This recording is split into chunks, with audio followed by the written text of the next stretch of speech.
Assalamualaikum warahmatullahi wabarakatuh. Salam dan bahagia. Perkenalkan, nama saya Fatila Bika Mahendra, NIM 2019 008312. Saya berasal dari Padepokan 15. Di sini saya akan menjelaskan mengenai pengenalan ekonomi kreatif. Yang pertama, pengertian ekonomi kreatif. Menurut Institute for Development, ekonomi kreatif diartikan sebagai suatu proses peningkatan nilai hasil dari eksplorasi kekayaan intelektual berupa kreativitas, keahlian, dan bakat individu menjadi suatu produk yang dapat dijual. Nah, selanjutnya ada ciri-ciri ekonomi kreatif. Menurut buku Ekonomi Kreatif Berbasis Kearifan Lokal yang ditulis oleh Sopana, ada 6 ciri ekonomi kreatif, yaitu yang pertama, memiliki kreasi intelektual.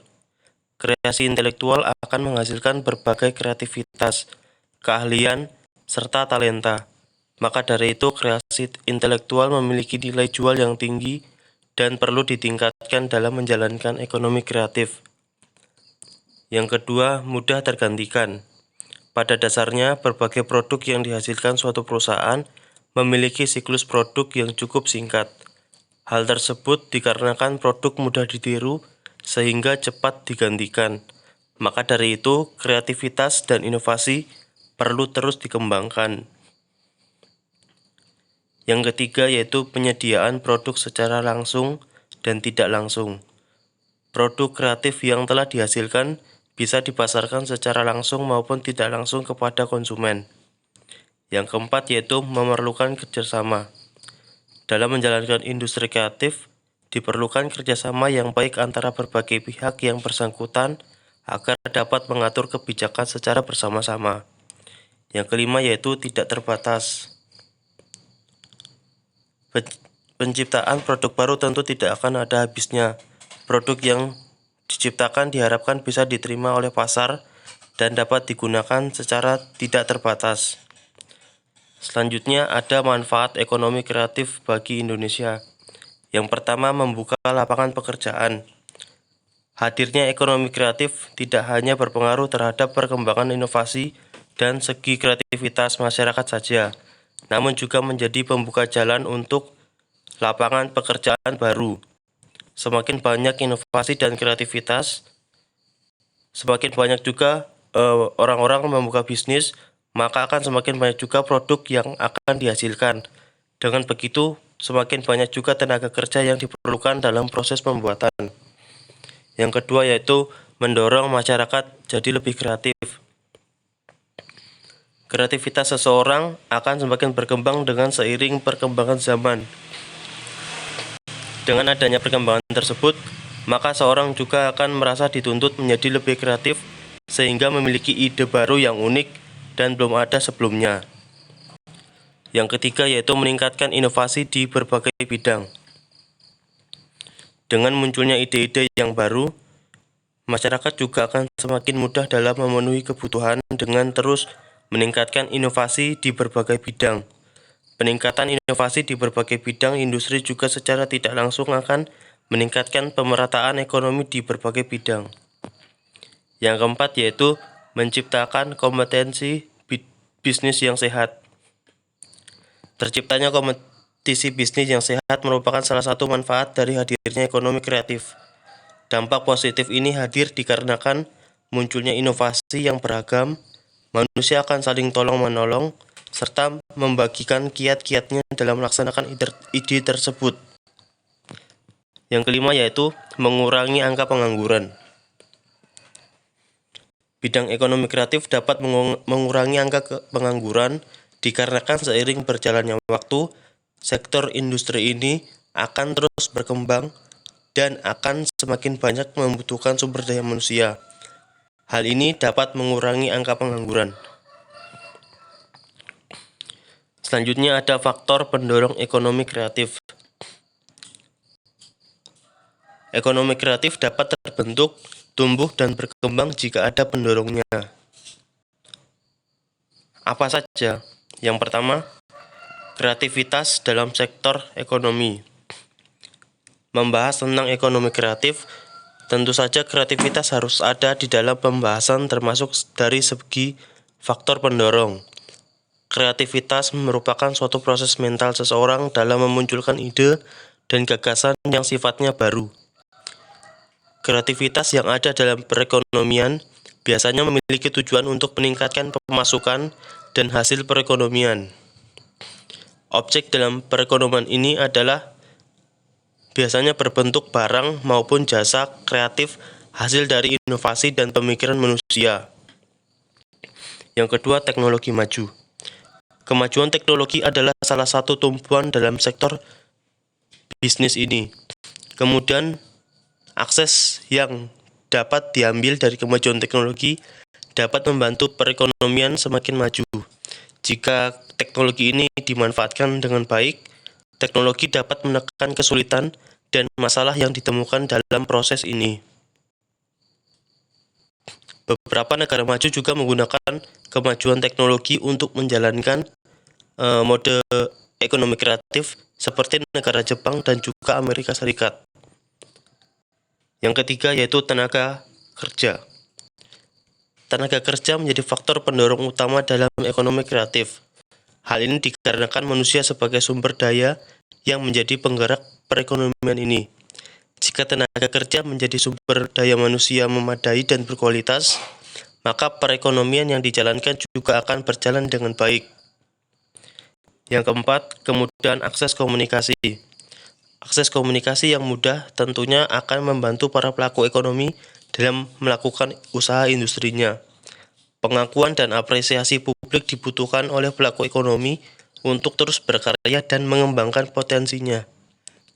Jika hal ini benar terwujud, maka perekonomian akan terus menghasilkan keuntungan dalam proses pemasaran yang semakin luas, akses yang mudah. Yang kelima yaitu media sosial. Media sosial merupakan platform yang dapat memperlihatkan berbagai informasi. Selain itu, media sosial dapat digunakan dengan berbagai jenis tujuan penggunaannya. Penggunaan media sosial ini tentunya dapat digunakan oleh para ekonom yang salah satunya bergerak dalam bidang ekonomi ini. Melihat media sosial yang saat ini adalah hal yang mudah diakses oleh setiap kalangan, membuat media sosial menjadi potensi yang sangat bagus untuk dijadikan sebagai sarana pemasaran produk yang salah satunya adalah hasil dari industri kreatif. Selanjutnya ada upaya yang dilakukan untuk mengembangkan ekonomi kreatif. Yang pertama, memberikan insentif pada pelaku usaha. Memberikan insentif merupakan salah satu upaya yang harus dilakukan untuk mengembangkan ekonomi kreatif.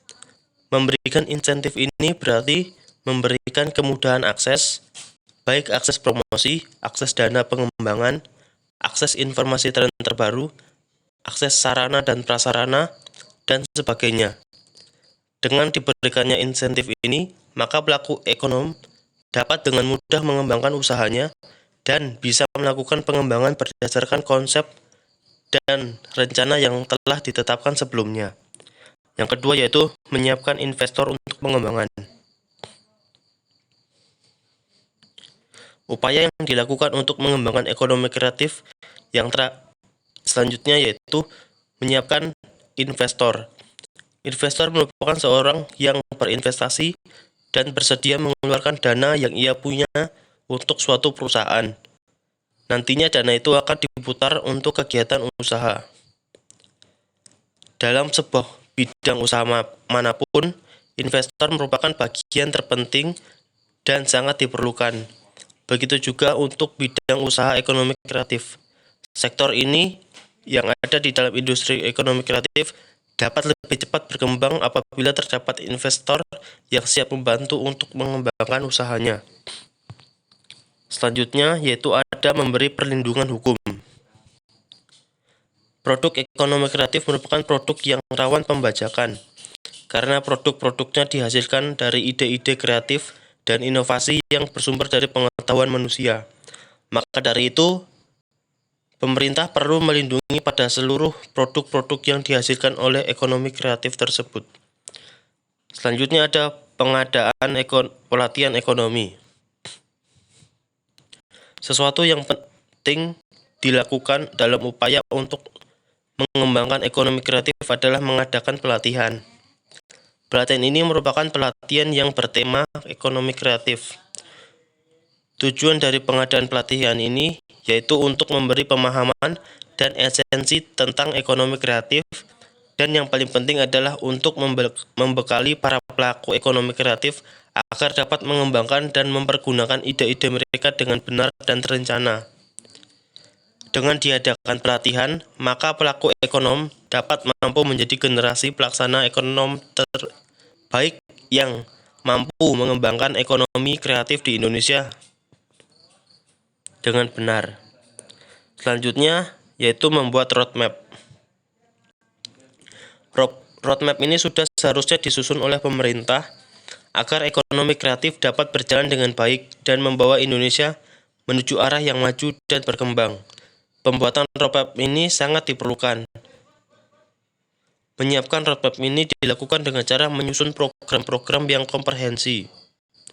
Dengan menyusun roadmap ini, semua bagian dari mulai sumber daya manusia, pasar, modal, kualitas, serta desain dapat terbangun dan tergerak dengan tujuan yang jelas dan terarah untuk membangun ekonomi kreatif.